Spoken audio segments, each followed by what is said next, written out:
Baruch Dayan Ha'emet. We praise the Judge of Truth. If you have a cell phone or a pager, would you please turn it off or set it to stunned?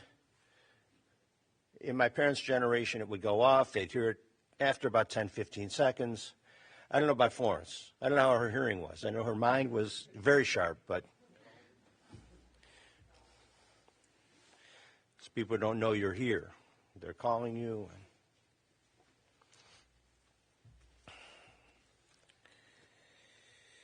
So we praise the Judge of Truth, Baruch Dayan Ha'emet. Begin with Psalm 121. Esai einai el haharim me'ayin yavo Ezri. Ezri me'im Adonai oseh shamayim va'aretz. Al yiten lamot raglecha, al yanum shomrecha. Hine lo yanum v'lo yishan shomer Yisrael. Adonai shomrecha, Adonai tzilcha al yad yeminecha. Yomam hashemesh lo yakeka v'yarech balayla. Adonai yishmarcha mikol ra, yishmor et nafshecha. Adonai yishmar tzedcha v'uecha me'ata v'ad olam. I lift up mine eyes unto the mountains, from whence cometh my help. My help cometh from the Lord, maker of heaven and earth. God will not let your foot give way, your protector will not slumber.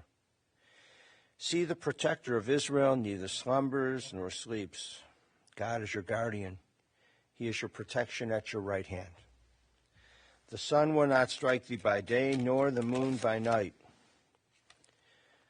God will guard you from all harm. He will guard your soul, your going and your coming, now and forever.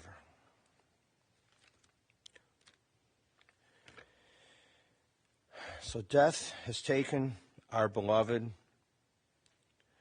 Florence Kutnick. Our friends grieve in the darkened world. In their silence there is lamentation. In their tears there is loneliness.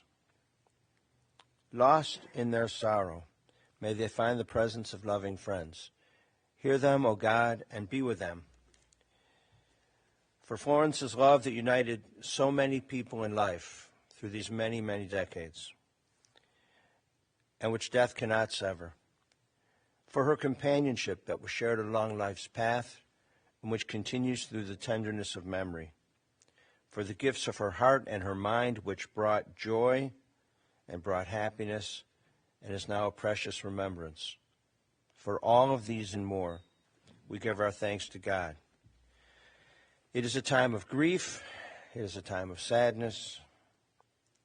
And so we listen again to the voice of our sacred scriptures from Sefer Tehillim, from the book of Psalms. It tells us of our kinship with the Creator, in light as in darkness, in joy as in sorrow, in life as in death. Together let us recite the 23rd Psalm. The Lord is my shepherd, I shall not want. He maketh me to lie down in green pastures. He leadeth me beside the still waters. He restoreth my soul.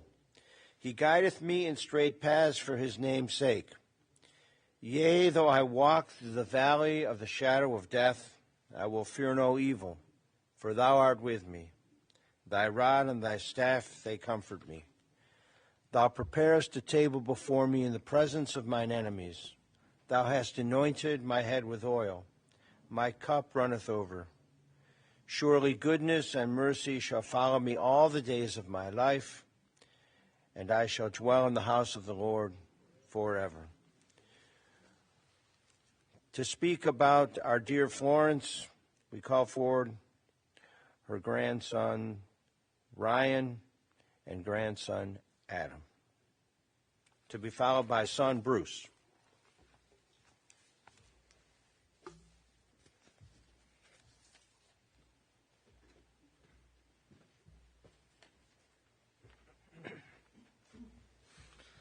Hello, thank you for coming.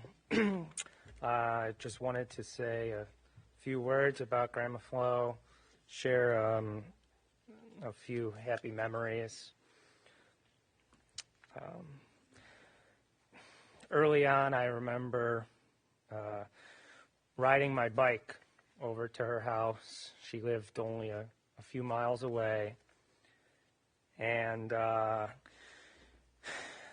sometimes I'd get there, and she'd still have those old plastic curlers in her hair.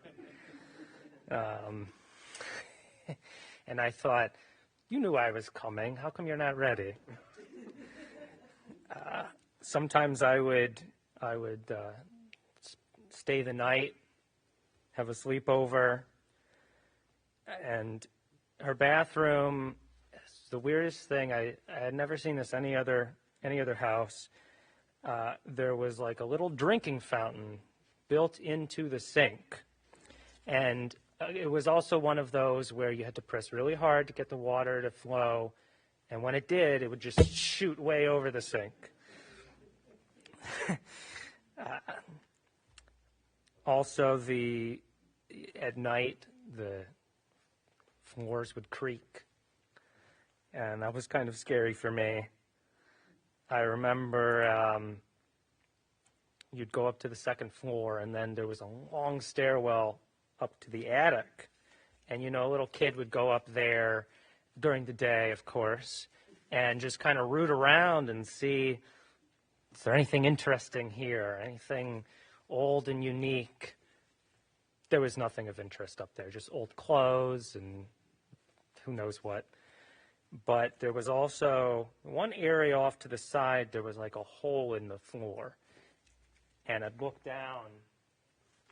How deep does it go? I don't know. You couldn't see the bottom. When I would ride my bike over her house, we would read books. I think Ryan may still have some of those books. I think my parents have some of them, and we continue to read them to the next generation. And just remembering reading those books with her, brings back good memories. We each had our favorite. We would play card games out on the porch or even outside in warm weather. And one reason I would go over there is Grandma Flo made the best grilled cheese. And that was a treat for me. And honestly, there was nothing that special about the sandwich itself. Wheat bread. She'd make it in a pan on the stovetop. I think what really made it so good was just all the love that she put into it, and she knew I enjoyed it. And she wouldn't make one for herself, just for me. And we'd sit there, have a glass of milk, and talk. And she just really enjoyed having me over. And I really enjoyed spending time with her.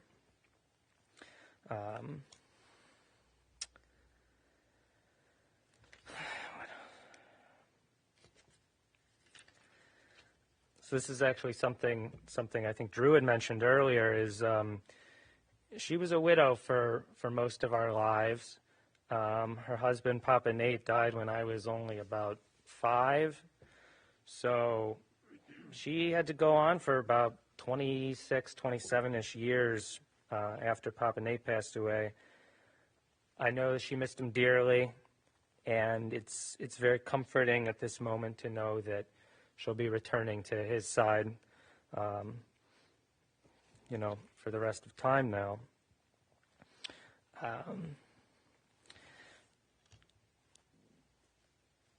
I had the great honor of interviewing her just a few months ago.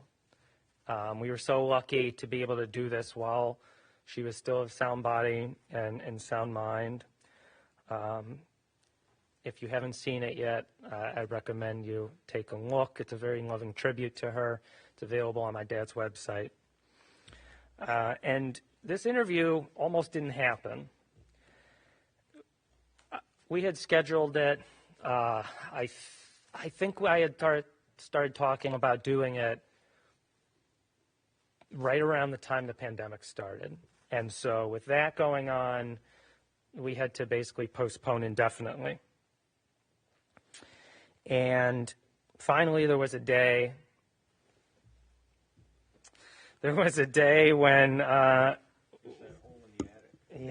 I guess so. There was a day that we finally scheduled it for. I was all excited. I had prepared all these questions. And unfortunately, she had an accident. This wasn't critically ill or anything, but she was just not well enough at that time to do the interview. And I got really worried. You know, anytime someone, an elderly person gets hurt, you do wonder, could this be the end? Thankfully, it was not. And eventually we were able to record the interview. And this was, this will be one of my last memories of her. And she was so lively. I was really surprised at how engaged she was. I thought, I'm going to have to yell for her to hear me. I had to speak a little louder than normal, but she heard almost everything I said, and that was really great. And this interview, it is something I will treasure for the rest of my life. And I'm sure I will watch it many more times, to remember her by. And I learned a few things about her I hadn't known. Now, I'm not going to spoil it. Take a look at it for yourself. It's very nice. And I'm just really blessed that we were able to do that because, again, this was only a few months ago. Last thing I want to say is that she was one of the best grandmothers a person could have. My presence always cheered her up. I loved to make her laugh. She was just so loving. I asked her during the interview, I said, you made it to 99 years old. What do you attribute your longevity to? What's the secret to a long life? And she said, everything in moderation. I said, everything? I don't think the police would agree with that. Anyway, I'm going to miss Grandma forever. And just try to remember the good times. That's it.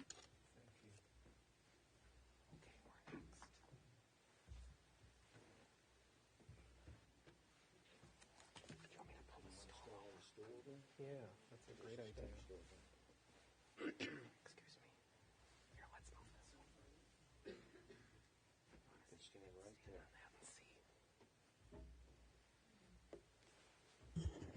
All right, come on. Hi, good morning, everyone. Thank you, Adam. That was great. So I am here with our older daughter. And what's your name? Rory. This is Rory. And we have, Adam and I promised, did not chat about what we were going to say ahead of time, but it is interesting, but not altogether surprising that a lot of the things that I'm going to talk about and stories that I have about Grandma are actually very similar to what Adam had said. And so when I was thinking about what to talk about today, I kept coming back to a few key themes. And as Adam mentioned, probably the biggest one that just wraps it all up is family first. That Grandma was all about that. And as you listen to some of these stories, I think you'll see why. Grandma was always there for us, both her kids, grandkids, and when the time came great-grandkids, Rory and her sister, Sydney. And Grandma always, through the very end, she had her mind, a sound mind, an excellent memory. She could remember almost anything. And in a world, especially our modern world of constant distractions, Grandma was always present. And then the last thing I thought of is so many of my memories just come back to the fun we had at Grandma's house being together. And so maybe we'll start there. So Grandma Flo's house was the place where our family gathered. That was the place to be. That's where we hung out together. My parents, my brother Adam, who you just heard from, my Uncle Bruce, Aunt Pam, my cousins, Bryn and Drew, we were all there hanging out together. And it was great. Some of my earliest memories of spending time with Grandma, similar to what Adam was saying, was where I would call her up on the phone, and her phone number was the second or third phone number I committed to memory after my own, so I'd dial, 321-2803. It would ring, and then Grandma would pick up, and I'd say, "Hi, Grandma, it's Ryan. Could I come over?" And she'd reply, "Of course, dear. I'll see you soon." So then I'd hop on my bike. I don't know, I was probably older than Rory at the time to go by myself. I'd hop on my bike, and I'd begin this journey. And I'd eventually make it to Silsby, and I'd pass Bialy's Bagels, and so you just smell the toasty goodness wafting through the air. And then I'd pass University Heights City Hall and Fire Station, where Grandma would volunteer periodically, and then I'd meander my way down toward 2216 Barrington Road. And when I arrived, similar to, I don't have the thing about the curlers, but that is a good point. I remember that too. Grandma would greet me, and then we'd proceed to do one of many fun, different activities together. And like Adam, I also have a vivid memory of sitting with Grandma on her back porch. She had this enclosed porch in the back with windows, and in my memory, it's raining. And so you can hear the pitter-patter of the drops as they hit the roof, and I remember Grandma just reading to me, and that I will never forget. I also remember Grandma Flo's piano, which I never understood this, but she would say it's made of pecan wood. And I thought, can you get a piano made out of pecan wood? I never looked it up. To this day, I don't know. But I always thought that was funny. And so for some reason, Adam and I both just loved to play this piano. And I would sift through her seemingly endless collection of sheet music that if you opened up the seat, it was a piano hinge, and she just had all this sheet music under there. So I'd pick a score, and I'd put it on the holder, and then I would begin to play. And afterwards, she would clap and tell me how lovely it was. And the funniest thing about this is that both of us knew damn well I had no idea how to play the piano, and neither did Adam. But the great thing was neither of us really cared. We just enjoyed being silly together, I think. And like Adam said, periodically Grandma would invite each of us separately, I think, to sleep over at her house and just spend one-on-one time with her. And just like Adam said, she'd always make dinner. Most of the time it was grilled cheese in the pan, and it was great. We always loved that. And most of the time we would watch a movie. And as a kid, it seemed like Grandma only had like 4 or 5 VHS cassettes. And every time, it always seemed like we would either end up watching Peter and the Wolf or Nutcracker on Ice. And I don't think I ever really liked either of those, but I just remember sitting there in her living room on her green carpet with Papa Nate's orange recliner behind me, I think it was a floral print couch at the time flanking my sides, and there was that gold-colored chair adjacent to me, and we always had a great time with that. I also remember gathering as a family at Grandma's for the annual Barrington Road block party, we would bring over dinner. We would set up chairs. They blocked off the street so you could run around and play in the street and have your dinner in the street and gather with your neighbors. And I didn't think much about it then, but as I reflect upon it now, it's remarkable that Grandma seemed to know almost all of her neighbors, and she seemed to get along with everybody. And one of her best friends, Jan and Dennis, her husband Dennis, they lived just a couple houses away. And I think that's beautiful. Grandma would reliably attend all of our school performances, whether it was a band concert, a demo night for a school project, or anything else, and I could always count on her being there.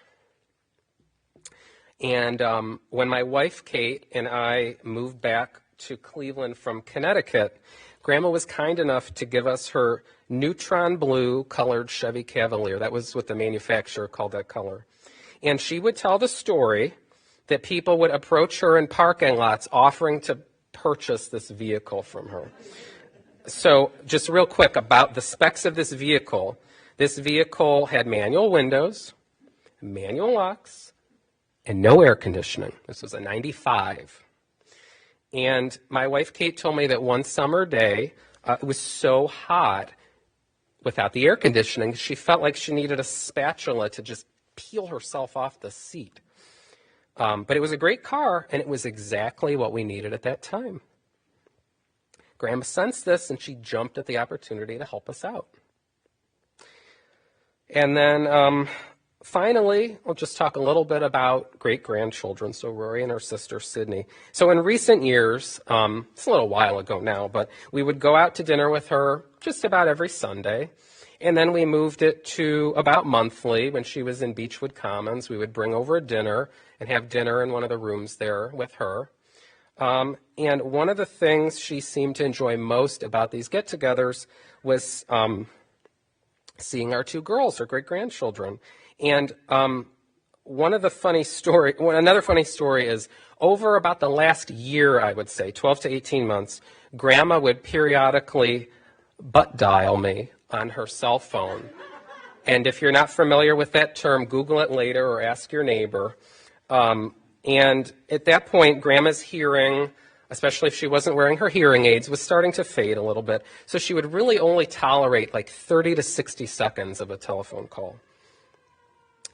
So this is how it would go most of the time. She would call me, and she didn't mean to call me. She meant to call somebody else. And once I conveyed to her who I was and identified myself, what do you think the first question she would ask me is? And mind you, this is a very short telephone call. She would say, "How's the family? How are the girls?" Every time.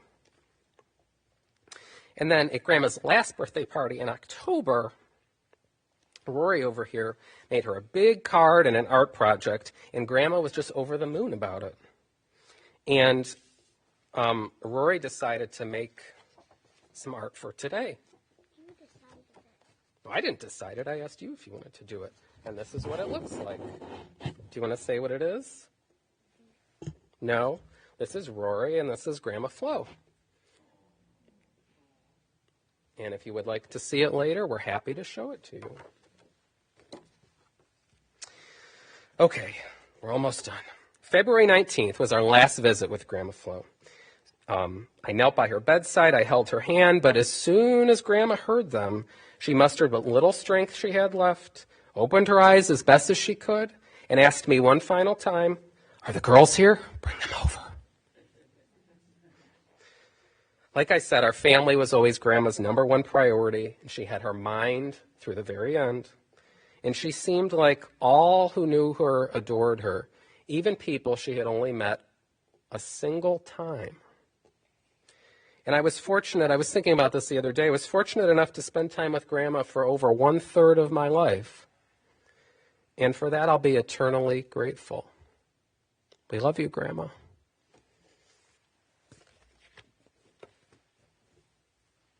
Okay, we're all done. You want to take the art? Okay, go ahead. Yeah, I can hold it.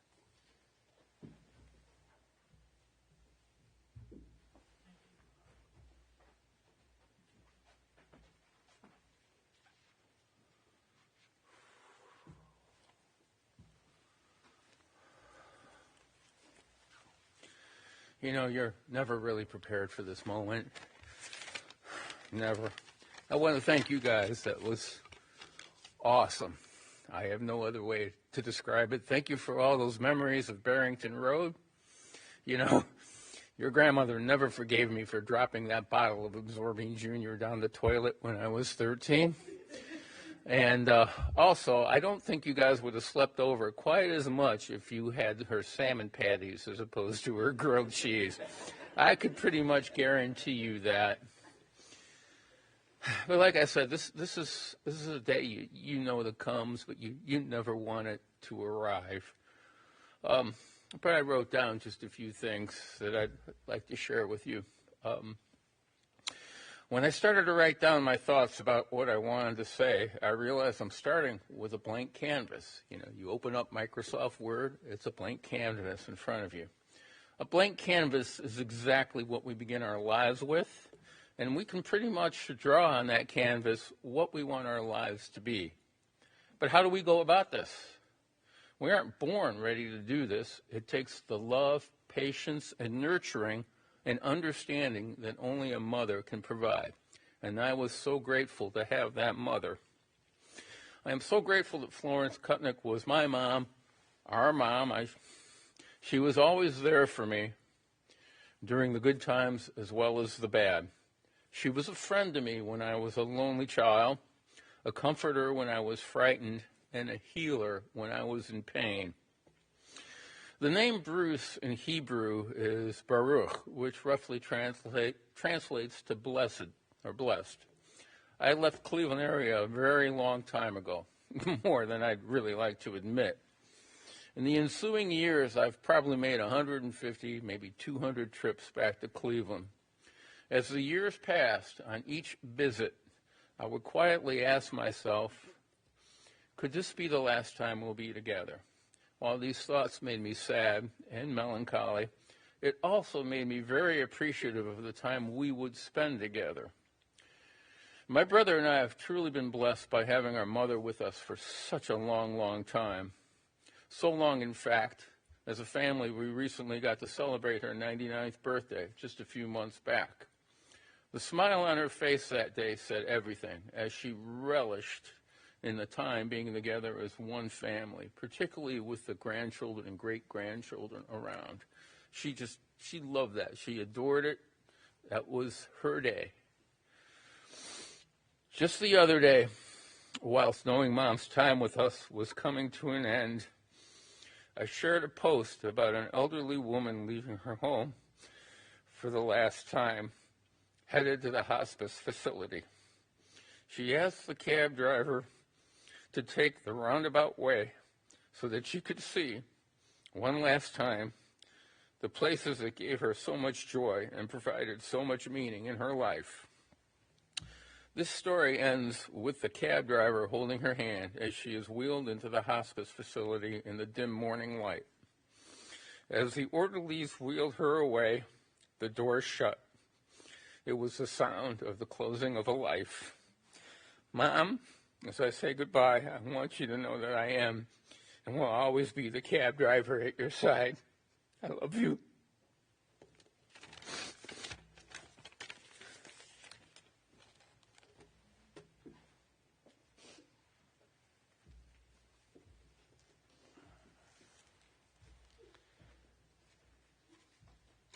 And to all of those words spoken as a prayer, let us say Amen.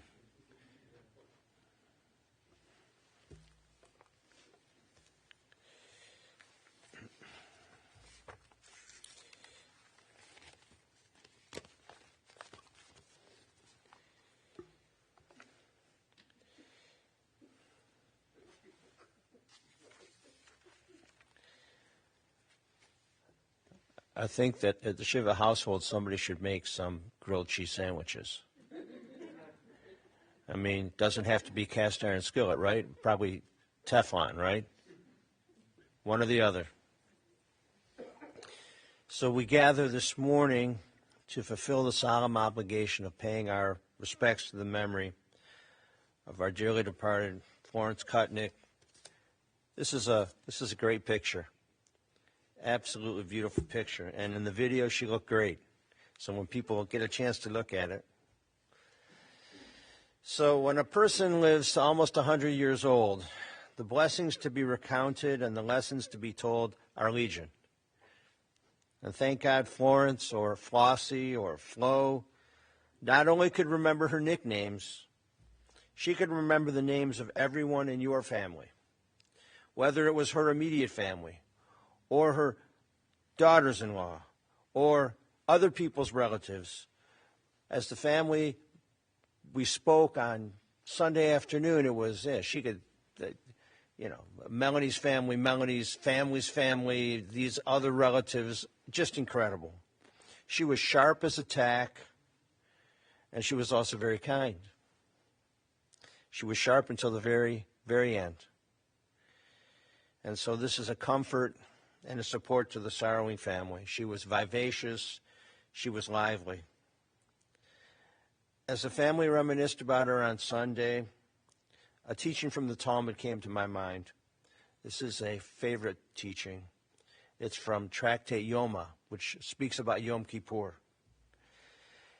In Tractate Yoma, we learn that on Yom Kippur, the high priest would go into the Holy of Holies, the most innermost part of the temple in Jerusalem, and he would offer prayers on behalf of himself that he would be cleansed of his sins and transgressions, and he would be worthy to represent the congregation.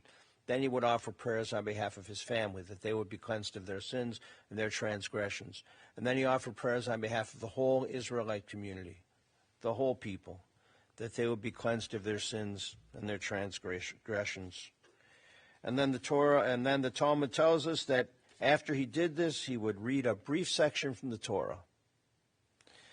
And then after he read a brief section from the Torah, he would say, "Far more than I have read to you is written therein."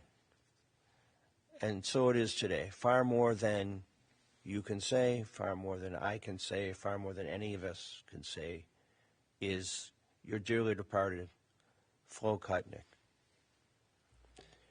You have already said so much, and I will just add a few things before I say amen, because we'll go back to the house. 100 years, it's an incredibly interesting life. All right, so she was born, her parents,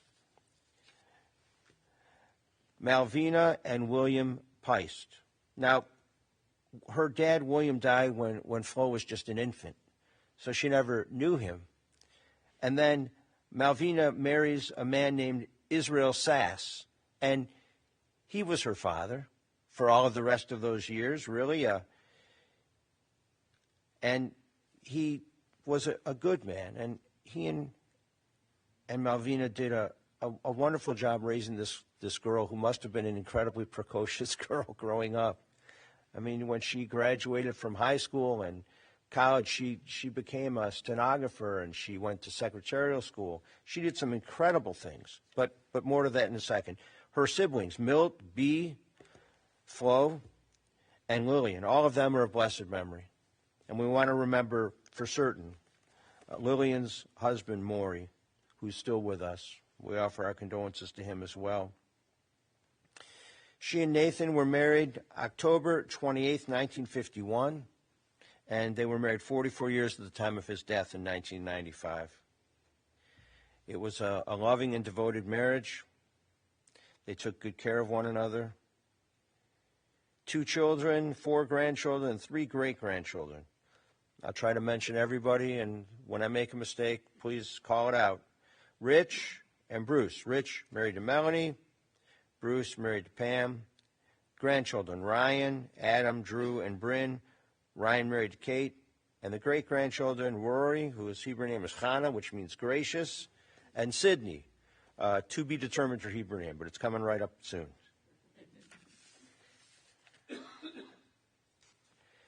She did some incredible things, some absolutely incredible things. She was chosen to be with the U.S. Department of State shortly after World War II.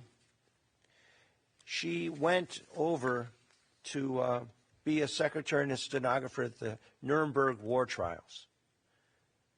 And she was there as history was being made.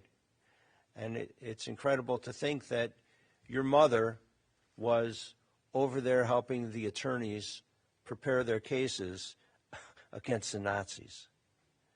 I mean, you see these things in newsreels and in movies, but this is your mom and your grandma and your great-grandma.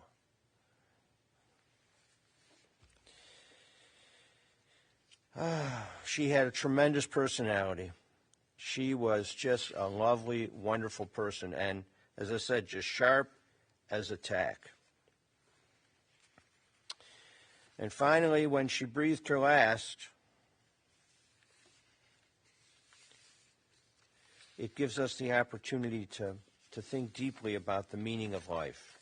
And she died on Shabbat, which is an especially holy day to pass, because Shabbat is a time of rest and wholeness and peace. And now for your dear Florence, it's a time of rest and wholeness and peace. Even in our sadness, and even in your sadness, there is comfort in the knowledge that there's no pain or deterioration. And Judaism believes that the soul returns to God. And so we will place her body in the ground, but the soul returns to God, and she'll be together with her dear husband and relatives and the ancestors of our people. It's called Olam Haba, which means the world to come. Olam Haba is an entirely spiritual existence. And as Adam indicated, you'll all be together again in this spiritual time called Olam Haba. And no one should be in a hurry, but just know that when we go, our faith is that we'll be together again with our loved ones. And if each of you lives as long as she did, it'll be a good long time. You'll have a lot of stories to share.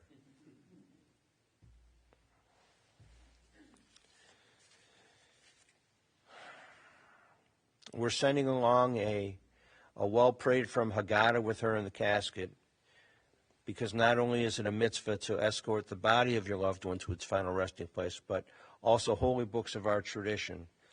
And the Haggadah in particular, because Passover is a time when we recall and we give thanks for our ancestors' ancient liberation from Egyptian bondage, which of course we believe comes right down to us, liberation from slavery and bondage. We're free today because of God's deliverance. And you are the people you are today in large part because of her and your lessons that you learned from her, which you will recall each and every day. And now she's been liberated from illness and pain. You have many, many memories filled to overflowing for the gift of this long life, this incredibly long life. Even in the sadness, there is so much to be grateful for. There's so much to celebrate. You live in your 2 digits for a long time. You live 9 years in 1 digit, and then everything else is just about 2 digits in terms of numbers. And it's a lot of years. And she did so many wonderful, great things with you. As you think of her, be kind and compassionate, be sharp. Try to remember people's names and their families, because that's important to people. You should also learn how to make grilled cheese as opposed to salmon patties. And wherever you live, if you have a creaky floor, which we do in our South Euclid house, it might just be her, squeaking a little message to you. So you might be able to find a little comfort in that and not scared because of the creakiness of the house. Be good and kind and helping to one another, and do this in her loving memory. For only through the deeds which we perform can the world be compensated for her loss. So we conclude with words from the first chapter of the book of Job. Adonai Natan, v'Adonai lakach, Yehi Shem Adonai mevarach. The Lord hath given, the Lord hath taken away. Blessed be the name of the Lord. Amen. Ose shalom bimromav,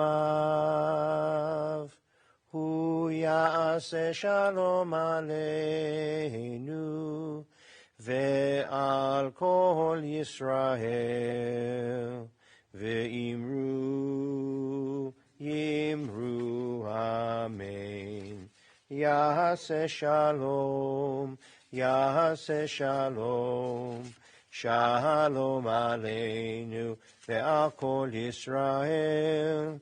Ya'ase shalom, Ya'ase shalom, Shalom aleinu ve'al kol Yisrael. May God, who causes peace to reign in the high heavens, cause peace to rain down upon us, upon all Israel, and upon the soul of our dearly departed Florence Kutnick. And let us say Amen. Before the El Maleh Rachamim, a couple of words. We'll recite Kaddish for Florence, for Flo, when we get to the cemetery, and we'll also recite the Kaddish back at the house.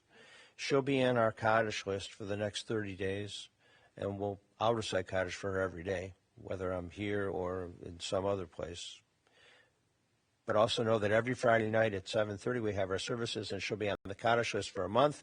And then when we have Hebrew school, the kids are getting reps on the Kaddish. They're going to say Kaddish for Flo. And on Sunday mornings, when we have religious school, the kids are going to say Kaddish for Flossie. They'll call her Florence. And we'll say Kaddish for her. It'll be our privilege to do so, whether any family members are in attendance or not. It'll be our privilege to do so. We will do that. The family has asked that if you care to make donations in her loving memory, they very, very nicely asked that if you can make donations anywhere, but please think first and foremost about Temple Israel Ner Tamid, her congregation, which is very, very nice of the family. Thank you very much. But wherever you donate in her loving memory, it'll be appreciated. Please rise for El Maleh Rachamim.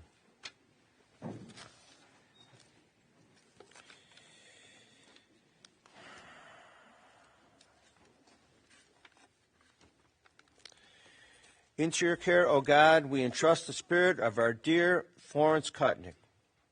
For you keep faith with your children in death as in life. Sustain us that we may meet with serenity the mysteries that lie ahead, knowing that when we walk through the valley of the shadow of death, you, O God, are with us, a loving friend in whom we put our trust.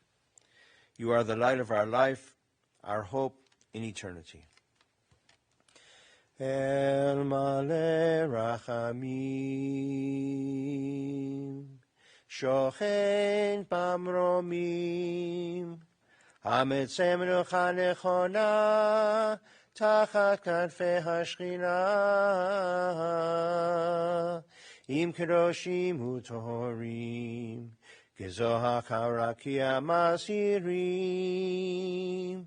Et Nishmat Florence Kutnick, Shaharachal Olama, Baal Harachamim, Yasdireha B'Seter Kenafav Le'olamim, Vayitzror B'Tzror HaChayim, Et Nishmata, Adonai Hu Nachalata, V'tanuach b'shalom al mishkava, v'nomar Amen.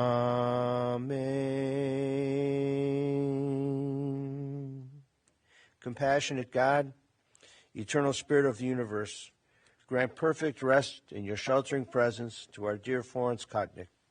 She has entered eternity.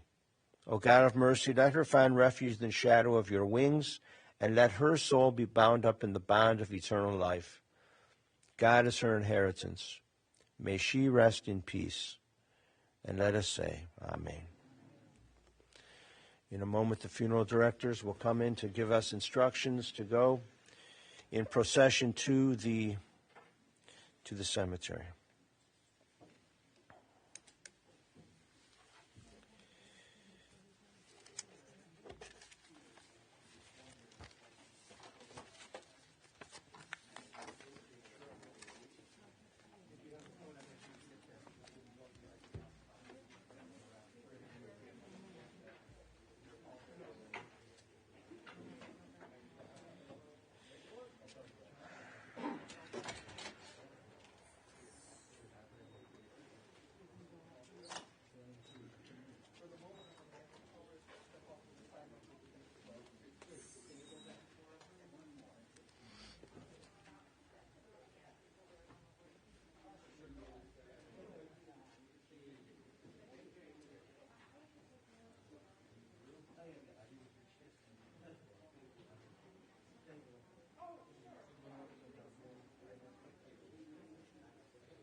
So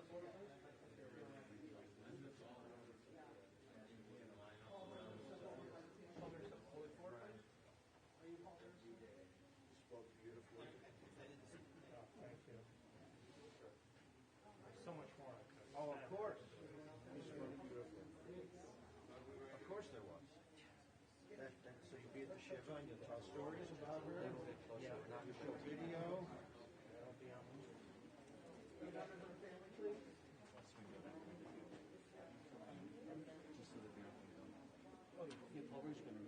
Each of the hands special souls out, left together. Adonai ma'onata ha'ichalani midor v'ador. V'terem harim yidadu v'akvalon eretz v'tedel. Me'olam adolam. Members of the family, please. Friends, if you're going with us to the cemetery, I remind you, you must manually turn on your headlights. We will not turn on during daytime hours. Folks, kindly step directly to your cars. If you need, you can exit to the rear or front of the chapter if you find necessary. Thank you. Nice picture. I figure see my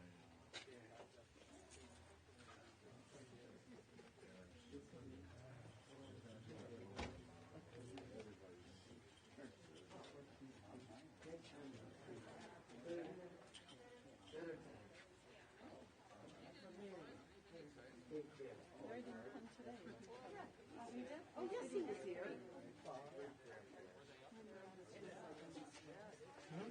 was a pleasant surprise. Yeah, absolutely. Yeah, I'm pretty darn jealous. Being able to, fall for grandma. Well, that was right, though, about the Sam and Patty. Never, ever,